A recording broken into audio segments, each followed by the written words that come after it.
Buenos días de nuevo. Yo creo que más o menos veo que estamos casi todos en el sitio y han pasado los 5 minutos de cortesía y como tenemos todavía dos tramos, dos bloques. Sí, pero el micro está en marcha. Lo que pasa es que hay mucho ruido. Como tenemos dos bloques de contenido, si os parece, vamos a empezar, ¿vale? Esta mesa redonda está planteada como una mesa redonda, es decir, no habrá una sucesión de presentaciones. Les he pedido y agradezco un poco su predisposición a ajustarse un poco a las indicaciones, ¿no? Y hacer un esfuerzo a todos los ponentes en general en estas épocas del año que para quienes se dedican a la planificación y la gestión presupuestaria pues son con las mejores del año, como todos podéis entender, ¿no? A que hayan dedicado el tiempo de preparar la sesión. Pero bueno, lo vamos a plantear como una mesa redonda, lanzaremos preguntas a los ponentes, empezará uno de ellos la pregunta y los demás pues darán su opinión, ¿eh? Entonces entendemos que eso pues da pie a un debate más participativo y más abierto y más ajustado a lo que debe ser una mesa redonda. Y empezamos con la cuestión que quedaba antes, no digo no resuelta, sino sobre la que ya se ha planteado la diversidad de aplicación por parte de distintas universidades o de interpretación, que es la de si las universidades integran en el presupuesto inicial remanentes de tesorerías y los afectados y los no afectados, si restringen las finalidades y qué normas de prudencia consideran, teniendo en cuenta que en ese momento no se ha liquidado el presupuesto para hacer un cómputo, una estimación razonable para esta incorporación. Entonces, si os parece, empezamos por Juan. Cuando quieras, tenemos que ir bajando el micro. Sí, a lo mejor, porque es que si no, no se va a grabar. Muchas gracias, Modesto. Bueno, desde nuestro ámbito de la Universidad Miguel Hernández, de Elche. Perdona, no he presentado a los ponentes y creo que permitidme 2 minutos más para presentarlos. En fin, ya no sé ni dónde estoy ni qué es lo que estoy haciendo.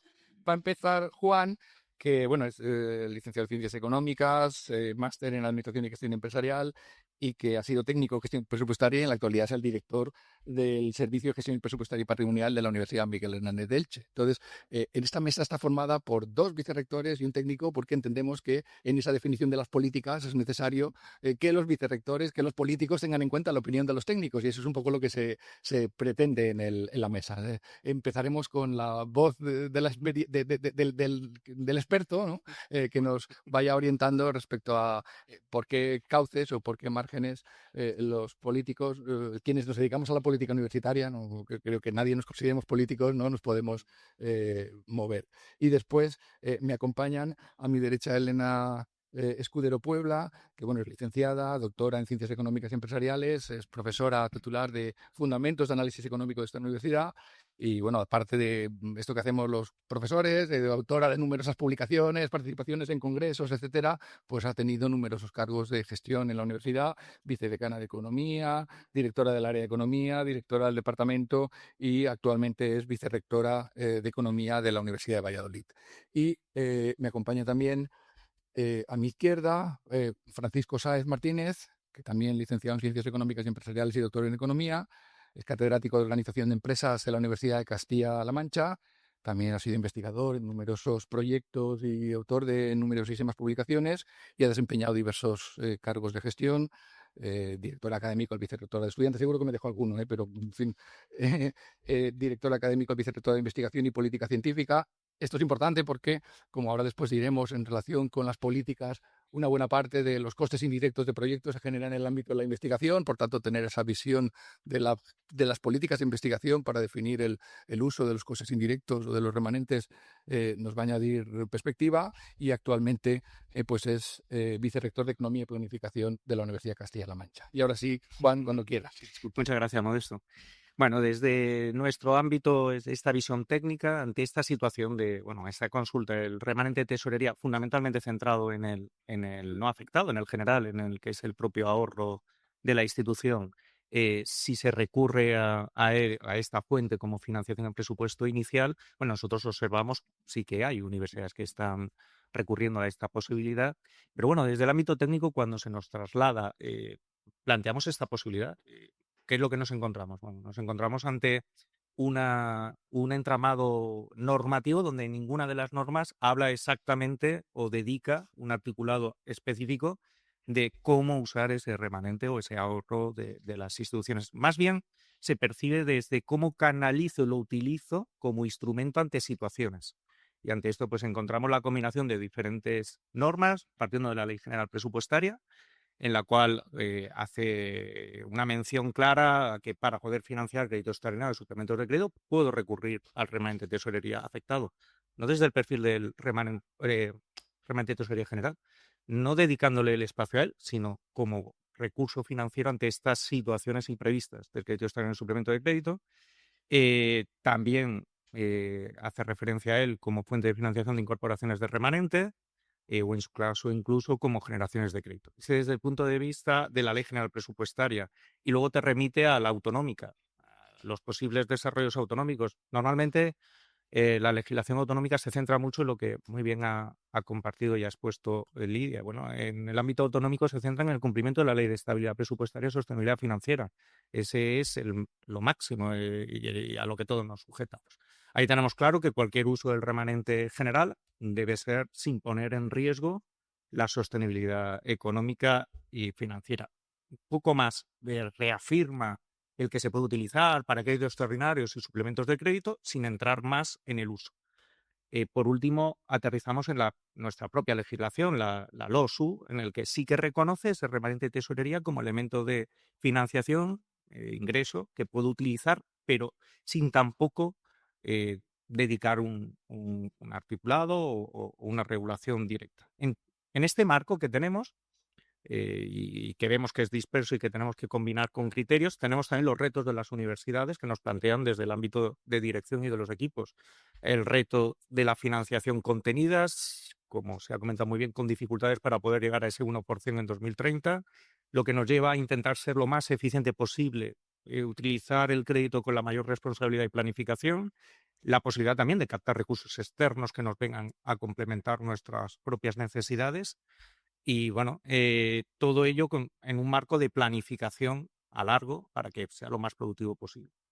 Aquí es donde en nuestra universidad hasta ahora hemos venido trabajando muy acompasado con la liquidación presupuestaria. Una vez que que obtenías la cuenta general y obtenías el remanente de tesorería general, financiábamos lo que nos permitía la ley. Pero esta cuestión no lo planteamos precisamente para el ejercicio siguiente. Podemos hacer uso de este remanente, entendemos, en nuestro caso, partimos de que es la liquidación presupuestaria la que te da el remanente de tesorería general como tal. La del año. Hay situaciones en las cuales tienes acumulado de años anteriores. En nuestro caso, planificamos todo nuestro remanente fundamentalmente a la inversión productiva con nuestros planes plurianuales a largo para poder hacer un uso lo más eficiente posible de ese remanente. En esa planificación nos encontramos con la dificultad de que si lanzamos inversiones a largo, si no acompaño el remanente de tesorería general en los presupuestos anuales iniciales, voy a tener una dificultad para cumplir con los compromisos plurianuales, porque yo lo tengo licitado, tengo mi compromiso que tengo que garantizar.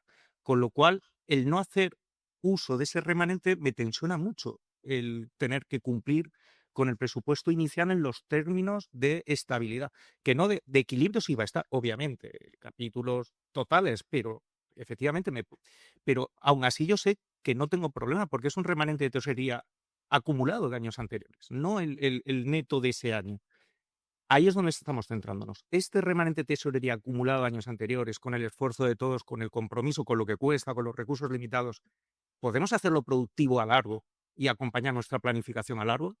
Para nosotros sí que vamos a valorarlo en ese sentido porque creemos que es un ejercicio de prudencia y sobre todo de planificación. De otra manera, nos dificulta el uso de ese remanente. ¿Por qué? Liquidamos en febrero, cuenta abril, con informes mayo posiblemente. Tengo poco margen para que ese ahorro que ha costado tanto yo lo pueda planificar en algo productivo y no sea cortoplacista. Entonces, si yo tengo el acumulado de años anteriores, entendemos que lo podemos y que no vamos a tensionar la estabilidad presupuestaria. Entonces, bueno, de esta manera nos puede permitir afrontar pues, todos los retos de tecnología, de energía, inversiones productivas. Vale, sí que os pido a los demás que seáis más telegráficos, es decir, podemos tener lugar a más preguntas. No, quien empieza puede dedicar un poco más de tiempo, un poco, y entonces iréis empezando en preguntas distintas. De esa manera, no te estoy ampliando el tiempo del que te correspondía. Entonces, Elena, ¿nos puedes contar qué es lo que hacéis aquí? Sí. Bueno, buenos días a todos y gracias por estar aquí en mi universidad. A ver, en la Universidad de Valladolid no este ejercicio, sino ya a lo largo de los 7, 8 ejercicios que yo soy responsable del presupuesto, hemos utilizado los remanentes. Obviamente los remanentes no afectados, ¿vale? Y los utilizamos siempre desde la responsabilidad. O sea, nosotros utilizamos los que ya hemos acumulado de ejercicios anteriores y al mismo tiempo hacemos, bueno, en estos momentos lo estamos haciendo y por eso puedo contarlo, pues una revisión de la ejecución presupuestaria en este momento. Planificamos o vemos cuál es lo que no vamos a ejecutar siempre a la baja, con un ejercicio nuevamente de responsabilidad, y nosotros hacemos el presupuesto utilizando esos remanentes siempre, y no en ningún momento la comunidad autónoma ni la intervención general de la comunidad nos ha puesto ningún tipo de problema. Normalmente no hacemos uso de los remanentes a no ser que sea imprescindible, pero sí los presupuestamos.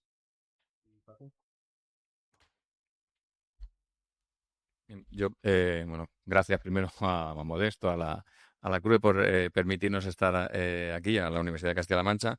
Bueno, yo quería primero poner sobre la mesa, bueno, lo ha comentado Modesto al principio, y bueno, unos datos sencillos que sacó José Manuel Robles, de 47 universidades públicas a partir del portal de transparencia, sobre cuál es la situación, qué es lo que estamos haciendo las universidades en general, ¿no? Que nos muestra también el diferente modo de trabajar o de operar que tenemos, ¿no? De estas 47 universidades, con presupuesto 2024, 19 presupuestan remanente de tesorería afectado, 14 remanente de tesorería no afectado en el presupuesto inicial. Y hay una universidad que presupuestó remanente de tesorería negativo en el presupuesto, ¿no? Como una medida de ajuste. Sí, con respecto al remanente de tesorería no afectado negativo del ejercicio anterior, ¿no? Para financiar con superávit presupuestario del ejercicio. De estas 47, 21 incluyen modificaciones presupuestarias con remanente de tesorería no afectado a lo largo del ejercicio, y todas hacemos modificaciones presupuestarias con remanente de tesorería afectado, ¿no? Y una cuestión que me llamó la atención es que 10 universidades cerraron el ejercicio con remanente de tesorería no afectado negativo. A mí es que cuando llegamos nosotros al vicerrectorado teníamos 249.000 euros de remanente de tesorería general, no afectado, solo 249.000 euros. Y a mí eso me da mucho miedo. El remanente de tesorería, tener un remanente de tesorería no afectado negativo. Bueno, viendo que hay 10 universidades que cerraron ejercicio, pues a mí me tranquiliza. Si algún año tengo que cerrar con negativo, me tranquiliza, ¿no? No pasa nada. Bueno, ¿y qué hacemos en la Universidad de Castilla-La Mancha? Nosotros lo que sí que presupuestamos remanente de tesorería afectado, y lo que hacemos además también es solo incorporamos remanentes de tesorería afectados como modificaciones presupuestarias en los proyectos que terminan, ¿no? O que no continúan para hacer frente a los gastos pendientes, ¿no? El resto hacemos una previsión de la anualidad y lo metemos en los capítulos correspondientes y links. De manera que esto nos ha permitido reducir mucho las modificaciones presupuestarias, ¿no? Que partíamos de 13 millones de euros de modificaciones presupuestarias y ahora andamos por debajo de los 3 millones. Vale, pues empezamos quizá con una pregunta ya que ya tiene. Bueno, casi que voy a hablar con que tiene que ver más con las políticas y relacionada con teniendo en cuenta que los créditos para gastos se anulan al final del ejercicio si no están afectos al cumplimiento de obligaciones ya reconocidas, ¿no? Pues esto puede dar lugar a un mal uso del crédito presupuestario a final de año. Yo a veces bromeo con el Black Friday de compra de equipos informáticos en noviembre o a finales de octubre porque es escandaloso, ¿no? Entonces hay universidades que podemos, también dependerá de qué posibilidad de uso de los remanentes tenemos el año siguiente, ¿no? Pero que podemos definir políticas para evitar este mal uso, incorporando una parte de los remanentes para algunas finalidades concretas o que deriven de programas concretos para evitar que esté mal gasto a final del año. Entonces, vamos a seguir un poco el mismo orden en esta segunda pregunta. Me gustaría saber qué hacéis al respecto, ¿no? Sí, bueno, en nuestra universidad hace unos años pusimos en marcha, además, con un eslogan que era no gastar o sea, no intentar gastar para no perder, sino intentar ahorrar para invertir. Y con eso proyectamos 2 grandes programas. Un programa centrado en la financiación afectada, en los centros finalistas que intentaran, bueno, pues tener incentivo al ahorro. Con ese ahorro lo que hacemos es en septiembre solicitar bueno, pues las bajas presupuestarias porque ya no está afectado el crédito, todos los que pierden su afectación, pero con la suma de todos esos importes sacamos convocatorias plurianuales internas para fomentar acciones singulares de esos mismos directores de las actividades. Realmente ha sido un éxito, teníamos bueno, nuestras reservas, pero bueno, lo que ha significado es una dinamización muy importante de los equipos de investigación, porque ha derivado en importantes incrementos de contratación de personal, desarrollo. Esos proyectos a largo tienen que justificarse año a año con un porcentaje de ejecución mínima y se están consiguiendo, con lo cual hemos transformado un poquito ese ahorro acumulativo año tras año en una gestión eficiente del recurso y además productivo. Eso desde el punto de vista del afectado. En general también tenemos un plan que le llamamos de premiar la eficiencia, algo así venía de la idea de la evaluación del desempeño. Es decir, si nuestros responsables presupuestarios hacen un buen desempeño del recurso público y justifican que han alcanzado los objetivos de las partidas generales en septiembre y aún así con ahorro, hay un compromiso de que en el año siguiente tengan posibilidad de pedir proyectos singulares vinculados a ese ahorro que han canalizado. Y de esta manera también conseguimos una eficiencia. Creemos que hemos bajado, por lo menos la sensación esta de que hay que gastar porque cerramos. Eso creemos que lo hemos conseguido bajar bastante. Entonces, bueno, estamos satisfechos. Elena. Sí, bueno, en la Universidad de Valladolid tenemos una política que está dentro de las normas de ejecución presupuestaria. Uno de los artículos, concretamente el artículo 13.3 y 13.4, establece que si un centro o un departamento no ha gastado el 50%, esa cantidad de dinero entendemos que le puede servir para se le incorpora al remanente del ejercicio siguiente.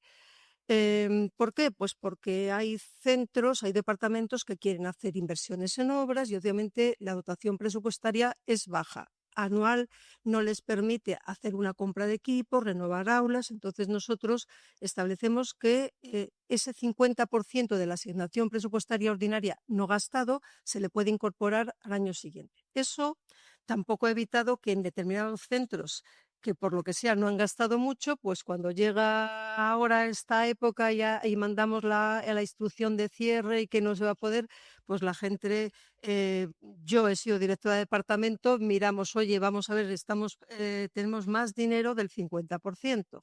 A ver, ¿quién necesita un ordenador nuevo? Esa es una política, pero insisto, creo que la combinación de el poder ahorrar para hacer una inversión mayor en el futuro ha sido una buena política de gestión. Porque sí que hay digamos, una mala praxis en determinados departamentos, pero son los mínimos. Eso se permite a centros que les viene muy bien. Los centros les permite planificar obras, planificar cambios de aulas, el ahorro del 50%. Y luego están los grupos de investigación reconocidas y los institutos. Ahí conservamos el 100% del remanente, porque entendemos que en investigación sobre todo los institutos que tienen un carácter muy tecnológico, la inversión que necesitan es muy fuerte, entonces les permitimos esa política de ahorro que luego pues nos dan cuenta de ello y normalmente el dinero es muy bien utilizado. O sea, grupos de investigación e institutos no se conserva el remanente de un ejercicio a otro. Paco. Bien, yo, bueno, quería inicialmente romper una lanza en favor de los responsables de los centros de gastos, de centros y departamentos, y es la excusa que a ver, no soy tan naif, pero bueno, la excusa que le doy a mi control interno y que debemos ser conscientes de ellos. El control interno dice que el 80% del presupuesto de los centros, departamentos e institutos se ejecuta en el último cuatrimestre del año. Pero hay que pensar también que el último cuatrimestre del año es el primer cuatrimestre del curso académico, ¿no? Y que hay mucho gasto que se tiene que hacer por el inicio del curso académico. Luego, eso hay que tenerlo en cuenta. Pero como he dicho, no soy tan naif. Sé que muchas veces se intenta apurar al máximo el presupuesto. Bueno, ¿qué hacemos nosotros? Nosotros, lo que es del presupuesto ordinario, no permitimos el traspaso al año siguiente. No generan remanentes. Esa es la regla general, pero tenemos 3 excepciones, ¿no? Permitimos que los centros, los centros docentes puedan pasar remanentes, no puedan pasar remanentes, pero puedan utilizar parte del ejercicio, sí, lo pasan, al final es un remanente, para los gastos relacionados con la obtención de los sellos de las titulaciones, ¿no? Que muchas veces es un importe importante del presupuesto del centro y necesita acumular los varios ejercicios. Lo que hacemos es el centro lo transfiere al vicerrectorado competente y ya el vicerrectorado competente el año siguiente o cuando toca hacer ese gasto. Y también con los gastos de infraestructuras, pequeñas obras que tienen que hacer en el centro o renovación de aulas de aulas de informáticas y demás. Eso también se da una transferencia al vicerrectorado de infraestructuras, con lo cual ese gasto se va a hacer en el centro en el ejercicio siguiente, pero no va a repercutir en el presupuesto ordinario del centro en el ejercicio siguiente, ¿vale? Pero lo demás, no. Vale, gracias. Pues vamos a por otra cuestión. Yo creo que esta es mucho más acotada, será más breve, pero creo que puede ser importante también y afecta sobre todo si no se utilizan remanentes en el presupuesto inicial, que tiene que ver con cómo se ejecuta el gasto los primeros días del año. Es decir, afecta al remanente afectado, hay proyectos en marcha y también puede afectar a obras antes que estén en curso, que sean compromisos plurianuales, o a los proyectos personales de investigación que tenemos con diversos nombres y que al final en varias universidades y que al final se acaban financiando con remanentes que ya no están afectados, ¿no? El momento en que se acaba la ejecución de un proyecto y los recursos liberados o lo que no se ha ejecutado con un artículo 60 van a utilizar esos fondos personales. Y el día 1 de enero han de continuar con el personal contratado, haciendo gastos. ¿Cómo se facilita la realización de estos gastos desde el principio del ejercicio en aquellas universidades de las que no se incorporan los remanentes en el presupuesto inicial? Empezamos ahora por Elena, sí. Bueno, nosotros en los primeros días de enero, cuando se abre la universidad, pues se incorpora una estimación del remanente afectado para que los investigadores, para que los grupos de investigación y otro tipo de unidades orgánicas puedan seguir funcionando con normalidad, ¿vale? Y luego, finales de febrero, principios de marzo, pues ajustamos a la cantidad real una vez que ya se ha practicado la liquidación. Esa es la forma pero para que no se pare, digamos, el funcionamiento de la universidad, lo primero que hacemos en enero, según abrimos, es hacer una estimación para que todo el mundo pueda seguir funcionando normalmente. Sí, en nuestro caso diferenciamos los remanentes afectados de aquella incorporación de remanentes generales cuando financia compromisos que están pendientes de ejecución y se autoriza la incorporación. En la afectada distinguimos. Claro, en la afectada tenemos la dificultad de principio de febrero con aquellos costes de seguridad social que no se determinan hasta en torno al 5, 6, 7 de febrero. Con ese hándicap jugamos. Incorporamos antes del 20 de enero todos aquellos créditos disponibles de actividades que están vigentes, eso se incorpora en provisional. Hacemos una incorporación provisional de todo el disponible centro de gasto por centro de gasto. Y cerramos ya, una vez calculado los costes salariales de seguridad social, la primera quincena de febrero hacemos ya la incorporación definitiva descontando aquellos créditos incorporados de manera provisional. De esa manera agilizamos la gestión de los afectados. Respecto a la financiación general, diferenciamos entre lo que son aquellas remanentes de resulta, le llamamos. En diciembre ya obtenemos todos los créditos remanentes generales que no se esperan facturas en lo que queda de año, con una estimación desde los servicios de contratación responsables. Eso se incorpora de manera provisional también en las primeras semanas de enero. Y por último, ya una vez cerrado el IVA, que lo tenemos en torno al 20, es cuando procedemos a cerrar la incorporación definitiva de los remanentes generales antes de 31 de enero. Entonces son las dos periódicas. Y Paco. Sí, nosotros, como he dicho al principio, tenemos en el presupuesto inicial ya hacemos una previsión de los gastos de los proyectos en función de las anualidades y del grado de ejecución anterior y lo incorporamos directamente en el presupuesto inicial. Con lo cual, al principio ya lo tiene.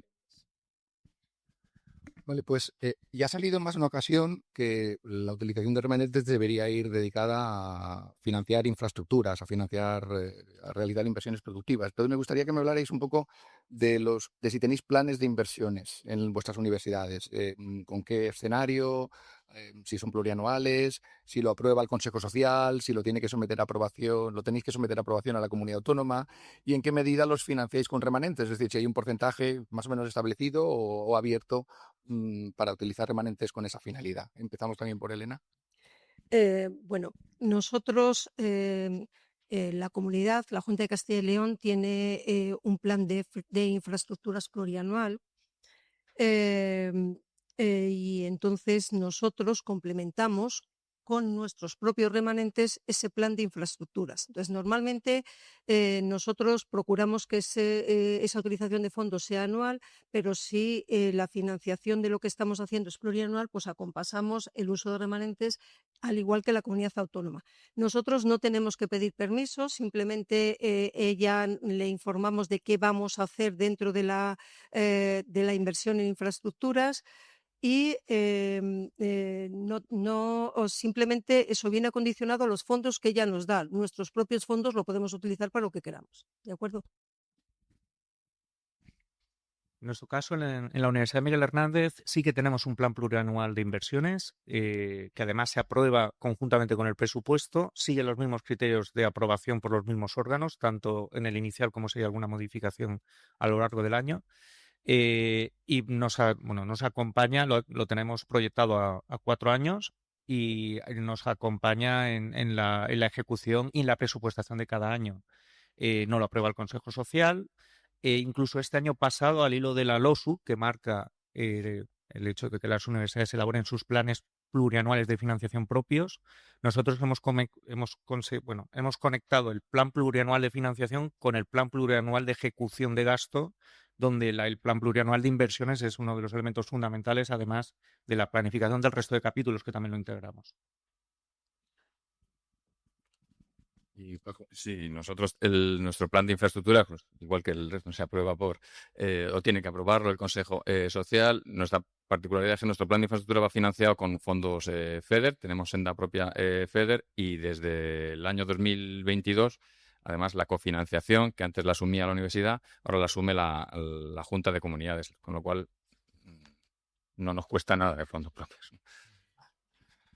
Bueno, pues pasamos ahora a un bloque, en realidad son dos cuestiones que tienen que ver con la actividad de investigación y la generación de remanentes o de costes indirectos que se pueden consumir, que se pueden utilizar durante el ejercicio en relación con los proyectos, ¿no?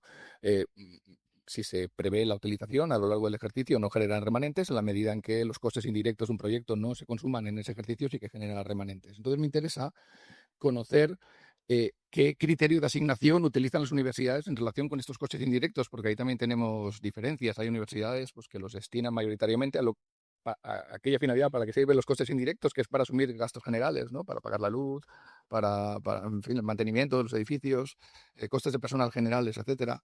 Y hay otras universidades pues, que tienen una política de incentivo, de captación de recursos, a través de la cual revierten estos costes indirectos en las estructuras o en los investigadores que los han captado, que los han obtenido, que acaban pensando que son suyos y que por tanto tienen derecho a participar en ellos, ¿no? Yo creo que también está en el punto medio, en muchas ocasiones está la virtud y existen pues como políticas de distribución equilibrada para esas dos finalidades. Entonces me gustaría un poco conocer tanto en la utilización a lo largo del ejercicio de estos costes indirectos como cuando se acaban convirtiendo en remanentes y se han de asignar esos remanentes en ejercicios futuros, qué políticas aplican las universidades en este sentido, ¿no? Ahora empezaremos por Paco. Muy bien, gracias. Bueno, yo quería empezar definiendo lo que son los costes indirectos, ¿no? Que lo sabemos todos, ¿no? Pero a mí me da mucha rabia cuando en lugar de hablar de costes indirectos, la gente habla de canon o habla de impuesto revolucionario. No, es que yo tengo... nosotros, en el formulario, por ejemplo, de los títulos propios, mi vicerrector de posgrado y formación permanente tiene puesto canon. Entonces, y a mí es un horror, ¿no? Bueno, sabemos que los costes indirectos son aquellos gastos que tiene un proyecto que son gastos generales, normalmente asumidos por orgánicas centrales, pero que no son directamente aplicables al presupuesto del proyecto y se aplican por porcentajes, ¿no? Eso lo tenemos todos claro, que son gastos que se soportan, ¿no? Por los proyectos, ¿no? No es un canon, ¿no? Estamos hablando del gasto de la luz, limpieza, seguridad, incluso el uso de la marca estaría ahí, ¿no? El uso de la marca de la universidad. Bueno, eso lo tenemos claro y aquí estamos todos convencidos, ¿no? De que eso es así. Somos conversos. ¿Cómo lo repartimos o qué uso se hace de estos costes indirectos? Bueno, y luego hablamos de los porcentajes. Yo distinguiría entre costes indirectos de los proyectos de investigación, ahí por norma lo regula el ministerio, es un 25%, ¿no? Luego tenemos costes indirectos de proyectos europeos, que los regula la convocatoria, puede ser un 7, un 15, en algunos casos en función de los gastos de personal. Costes indirectos de artículo 60, que aquí cada universidad también hace un poco, nosotros aplicamos, porque lo teníamos así en estatutos, el mismo porcentaje que los proyectos de investigación, un 25%, y luego, sí, bueno, ahora a mí me cuelgan también. Y luego costes indirectos asociados a actividades, estudios propios, ¿no? O títulos propios que nosotros aplicamos también el 25%, ¿vale? Bueno, ¿qué uso se hace de esos costes indirectos? Bueno, pues un tercio es gerencia, es decir, va a pagar esos gastos, ¿no? A pagar la luz y demás. Los otros 2 tercios se reparten a los 2 años de haber recibido el ingreso, pues bueno, para asegurar un poco que el proyecto va en marcha, en algunos casos ya terminado o no, a los 2 años, y se reparten los otros 2 tercios. Uno al vicerrectorado competente, es decir, al vicerrectorado de transferencia, los artículos 60, al vicerrectorado de investigación, los proyectos de investigación van a la comisión, ¿vale? La comisión de transferencia o la comisión de investigación, y estos se destinan, pues, en algunos casos a pagar las incidencias que pueda haber en costes de personal, ¿no? Que no estaban contempladas por el proyecto. Por ejemplo, si te viene una subida retroactiva del 0,5%, pues tienes que tirar de ahí. Convocatorias que hacen los vicerrectorados, el vicerrectorado de investigación, por ejemplo, para renovación de equipamiento, para, ¿no? Ese tipo para hacer política,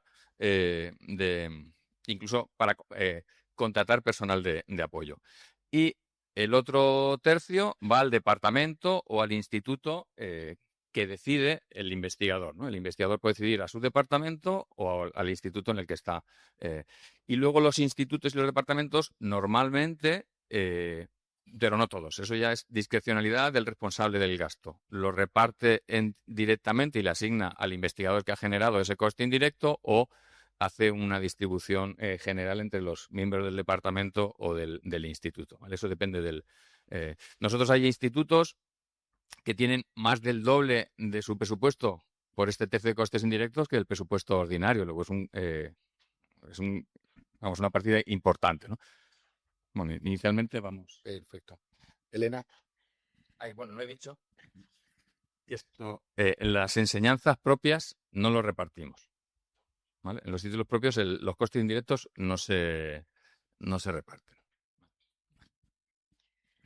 Bueno, yo voy si queréis os cuento los porcentajes también, pero nosotros, el vicerrector de investigación, en enero de este año, ha emitido 2 instrucciones. En la instrucción número 2 de enero del 2025 establece claramente para qué se van a utilizar estos costes indirectos. Luego os cuento los porcentajes.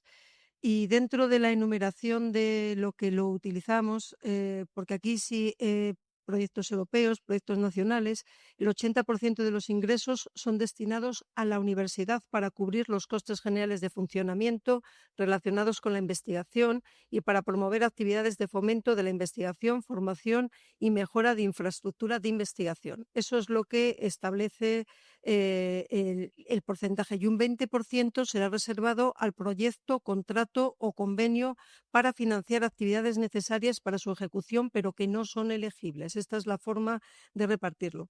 Y digamos, de una forma desarrollada, bueno, ¿qué gastos se cubren? Pues gastos generales de la universidad, mejorar y mantener las infraestructuras y el equipamiento de investigación, adquirir material y suministros necesarios para el funcionamiento diario de los proyectos, financiar gastos y servicios necesarios para coordinación y ejecución de los proyectos de investigación, apoyar la gestión administrativa y económica de la actividad investigadora, incentivar a los investigadores a través de ayudas adicionales para sus grupos de investigación. Esta es la parte que nosotros, el 80% que va a la universidad, ¿vale? Del 25% que suponen los costes indirectos. En el caso, bueno, no sé si el artículo 60 lo dejamos para luego. En el caso de los artículos 60, entonces aquí ya la Universidad de Valladolid tiene un 15% de lo que llaman los investigadores impuesto revolucionario. Y bueno, la forma de repartirlo de ese 15% son 5 puntos. Se consideran gastos de gestión administrativa y económica y se destina a la universidad, ¿vale? Son para el presupuesto de la universidad. 2 puntos, un 2% se destina a incrementar los fondos de investigación de la estructura de investigación a la que pertenece el personal docente investigador que participe en la ejecución del contrato, es decir, el instituto o departamento. Un 2% de ese 15% eso lo decide el propio IP. O sea, la persona que tiene ese artículo 60 es que decide si quiere que vaya al instituto o quiere que vaya al departamento. Otros 2 puntos se destina un 2% al centro o estructura de investigación en cuyos locales o dependencias se realice el trabajo contratado o el curso de especialización. En caso de no utilizarse medios de ningún centro o estructura de investigación, los 2 puntos se añadirán a los del apartado E de este artículo, que son los del vicerrectorado de investigación. Lo que no se utilice en un centro va al propio vicerrectorado de investigación. Luego, 3 puntos también van nuevamente a la universidad para compensar el coste de infraestructura. Es decir, la universidad se queda un 8% de ese 15%, ¿vale? 8% va para la universidad, un 2% va para el instituto o departamento, un 2% va para el centro y un 3% va a un fondo general de investigación cuya aplicación concreta se hará por la Comisión de Investigación del Consejo de Gobierno. Es la Comisión de Investigación del Consejo de Gobierno quien decide en qué se utiliza ese 3% del 15% que se retiene como costes indirectos en los artículos 60. Bueno, en el caso de la Universidad Miguel Hernández, casualmente nos encontramos en este año, tenemos constituido un equipo de mejora para redimensionar el tratamiento que actualmente venimos aplicando, porque bueno, es un tratamiento que viene desde tiempo atrás y actualmente funciona de la siguiente manera. Aplicamos cuando los costes diferenciamos por los diferentes vicerrectorados competentes funcionalmente, es decir, investigación tiene su estructura de coste indirecto, es el único que revierte, y el resto de vicerrectorados se aplican costes indirectos, pero no hay reversión. Los costes indirectos que aplicamos son los que marcan los organismos financiadores cuando ponen topes, el Plan Nacional del 25. Cuando no hay tope, en nuestro caso, estamos aplicando un 10,7. De ese que es un porcentaje 10,7. El 7 es un acuerdo desde 2010 del compromiso con cooperación al desarrollo. Lo que se hace es impulsar acciones de cooperación al desarrollo. Entonces, es el 10% realmente productivo, podemos decir. De ese 10%, o del total, en el caso nacional el 25%, distribuimos de la siguiente manera. El 50% se lo queda a la universidad, pero lo pone a disposición o correlacionado con la política del vicerrector competente, y de ahí cubre convocatorias internas, se dota un fondo de contingencias ante situaciones de reintegros en justificaciones, y viene a sostener pues todo lo que es la actividad central del vicerrectorado. El resto, el 50% restante, se hace una distribución intentando incentivar y también atender las necesidades más singulares. Por un lado, el 25% a la propia estructura investigadora, para que pueda, sobre todo, dotar de recursos de inversión, y el otro 25% al IP responsable, para que atienda temas más singulares. Entre ellos suele atender necesidades del equipo de investigación, en algún caso contrataciones singulares, y una financiación de hace dos años aquí, que es esas coberturas que nos exigen con el cambio de la ley de la ciencia, para garantizar los contratados temporales indefinidos, y ellos son muy vigilantes de esa gestión y, por tanto, hacen uso de esos remanentes, de esa reversión. Vale, y teniendo en cuenta, Laura, que nos da tiempo para una última cuestión que está relacionada con esta. A ver, hasta la media tenemos para la mesa redonda, y luego podemos abrir un debate. Si nos da tiempo ahora a hacer una pregunta rápida, la haremos, y si no, al final, en la media hora que hay prevista de debate, haremos el debate tanto respecto a la mesa redonda como a la intervención que queda. Entonces, la última pregunta relacionada con esta tiene que ver con los recursos, los llamados recursos liberados, que también acaban nutriendo los remanentes en la medida en que se liquida el proyecto y se conocen cuando el proyecto ya se ha ejecutado, ¿no? Que se generan en proyectos europeos en los que te financian los costes totales del personal, o en artículo 60 en los que el investigador no se imputa retribuciones y acaba generando un remanente, ¿no? Entonces, me gustaría saber qué distribución se hace o qué uso, cómo se asignan estos recursos liberados. Aquí, en principio, las políticas parece que tengan que ser distintas, porque no financian costes indirectos. Aquí sí que hay una generación por parte de una posición más activa del grupo en generarlos, y parece que tenga que revertir un porcentaje distinto, pero me gustaría conocer también los porcentajes. Sí, yo, si me permites, Claro. puntualizar alguna cosa respecto al tema anterior de los costes indirectos, ¿no? Viendo un poco lo que han comentado mis compañeros, que algunos habéis sorprendido al hablar del 25% que aplicamos en los artículos 60, ¿no? Que nosotros, los investigadores, nos dicen, es que no somos competitivos porque estamos cargando, me estáis aplicando un 25% de impuesto revolucionario, ¿no? Bueno, si ves que de ese 25%, 2/3 al final vuelven al investigador, nosotros lo que les decimos es, bueno, si queréis, podemos rebajar el reparto, o sea, o no repartir. Yo bajo el 25, pero no reparto, ¿no? Entonces ya no tienes ahí, vas a tener convocatoria, no vas a tener posibilidad de renovar equipos con la convocatoria del vicerrectorado, porque no la vamos a poder sacar, o no vas a poder tener ahí dinero del departamento, del instituto, para otros gastos difícilmente o que no son elegibles en alguna convocatoria. Entonces, no, eso no me lo toques. Y luego quería puntualizar, nosotros estamos ahora con la contabilidad analítica, y los primeros resultados de la contabilidad analítica que nos salen es que tenemos que revisarlos, es la primera versión, ¿eh? Nos sale que es un 26,74% de costes indirectos de las actividades de investigación de la universidad. O sea, está por encima de lo que aplicamos en el artículo 60 y lo que nos marca el ministerio, ¿no? Luego, esos datos también, nosotros lo que queremos hacer ahora es hacer como en sanidad.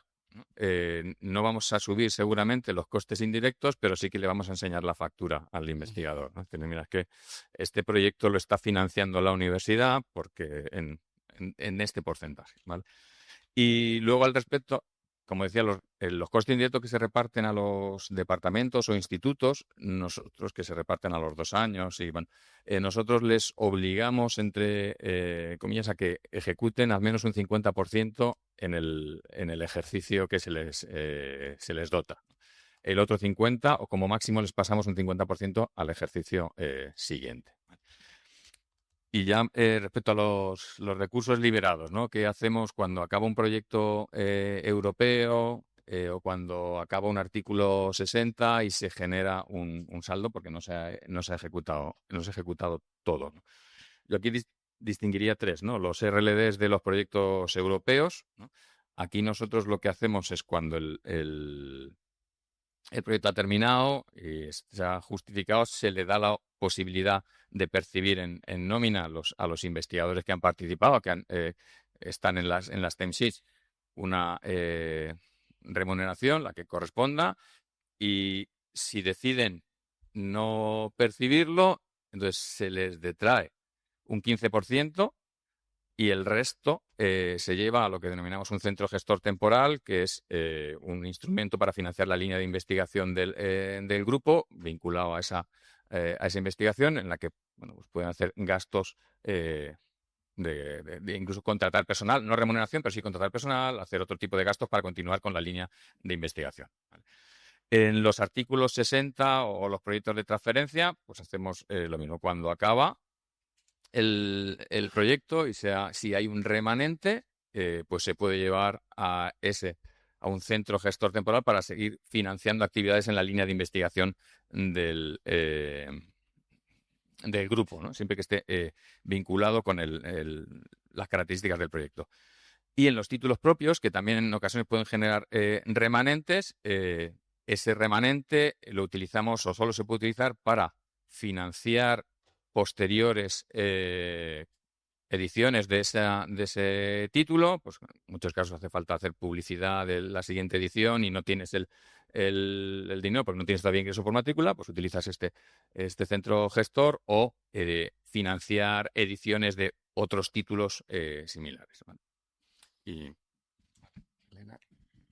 Bueno, un poco también por continuar con la pregunta anterior, ya que Francisco ha aludido a nosotros cuando los costes indirectos asignamos ese 2% a centros o a departamentos, nosotros permitimos que el remanente lo conserven el tiempo que lo necesiten para las actuaciones que consideren oportunas. Casi siempre ese dinero vino muy bien y me he acordado ahora porque, por ejemplo, en pandemia los departamentos necesitaban sobre todo capítulo 6 y en el presupuesto no tenían capítulo 6, tenían capítulo 2. Eso fue un gran problema porque la gente tenía capítulo 2, pero quería comprar ordenadores para gente que estaba actuando desde casa. Entonces, bueno, la conservación de esos remanentes permitió que todo el mundo utilizándolos pues se proveyera de todo el material que fue necesario. Entonces, nosotros esa conservación de remanente proveniente de actividades de investigación es muy útil y se suele utilizar. Nosotros hacemos un seguimiento y tiene una muy buena utilización por parte de tanto centros como departamentos como institutos. Bien, y por lo que respecta a los recursos liberados disponibles, bien, en la Universidad de Valladolid un 75% de esos recursos liberados disponibles se reservan para lo que se denomina líneas de investigación de los grupos de investigación a los que pertenezcan las personas responsables del proyecto, ¿vale? Estas personas tienen que presentar una línea de investigación con un investigador principal, una descripción del eje temático que lo aprueba la comisión de investigación, un personal investigador adscrito y un presupuesto que puede venir de ahí y de todos los fondos que se considere por parte del investigador principal. Para que se autorice esa línea de investigación tiene que haber un presupuesto mínimo de 10.000 euros para que se dé, digamos, la aprobación por parte de la comisión de investigación. Entonces, esto permite continuar investigando, utilizando esos recursos liberados disponibles. Nosotros no asignamos ningún fondo a personas concretas, sino que va todo a esa línea de investigación que debe aprobar la comisión de investigación. Y otro 25% es destinado a la universidad para promover acciones de fomento de la investigación y para obtener resultados de investigación. Bueno, eso tiene mucho que ver con los rankings, donde tenemos que incidir, donde tenemos que investigar. Entonces, esa es, digamos, una financiación que tiene la propia universidad para contribuir en la mejora de la propia investigación. Y nosotros no hacemos distinción entre si es un artículo 60, si es un proyecto europeo. Nosotros utilizamos siempre el mismo porcentaje, 75% línea de investigación, 25% el vicerrectorado, la universidad, para fomentar líneas de investigación. Bien, en nuestro caso, en la Miguel Hernández, tenemos dos singularidades, tanto en investigación como en formación. Quitadas estas dos singularidades, el resto funciona con lo que hemos anticipado antes de nuestro plan de uso eficiente de remanentes de centros de gasto finalistas. Las dos singularidades son en investigación los europeos, en el cual, cuando se justifica por su singularidad, se permite presentar un plan de uso de remanentes pactado con el vicerrector a 3 años, en el cual la universidad sí que ahí aplica un coste indirecto del 50% y el 50% restante se deja a disposición del IP. Ese sería plan de uso de remanente de recursos liberados overheads. En el caso de formación, sí se permite, al igual que comentaba Paco en su universidad, permitimos que si sobra crédito en un curso y se va y tiene proyectado una nueva edición, pueda utilizarse para complementar ese curso de manera directa, se transfiere a la edición siguiente, pero con unas limitaciones, siempre y cuando no impacte en la estructura de costes de personal, es decir, tiene que garantizarse que ese apoyo vía remanente no va a alterar el coste habitual del personal, del coste hora de la edición anterior. En el resto de casos aplicamos la convocatoria PAR, en el cual permitimos que puedan solicitar los IPs su proyecto interno a 4 años. Se permite, también tenemos un mínimo. En nuestro caso, tienen que ser proyectos a 4 años que tengan al menos 6.000 euros y se permite que pacten entre investigadores determinadas actividades que finalizan, puedan presentar proyectos transversales en el marco de una línea y puedan ser liderados durante esos 4 años con esas ejecuciones que establecen. Vale, pues hasta aquí nos ha dado tiempo. Yo creo que nos ha servido un poco para compartir visiones distintas, aproximaciones distintas. Quedarían 2 minutos para una pregunta, pero creo que si abrimos el turno se nos va a ir. Entonces, casi que es mejor dar continuidad a la última de las partes, que es una intervención acotada como mucho a 30 minutos respecto a un ámbito muy concreto, y al final tendremos media hora todavía para poder conocer experiencias vuestras también, que eso es de lo que se trata. Pero aquí, más que dudas, lo que podemos es compartir cómo lo hacéis desde otras universidades. Entonces esperamos oíros y que nos contéis cómo lo habéis abordado vosotros. Si queréis, contárnoslo, pero si os parece lo dejamos para la última media hora, ¿vale? Entonces, muchísimas gracias a los tres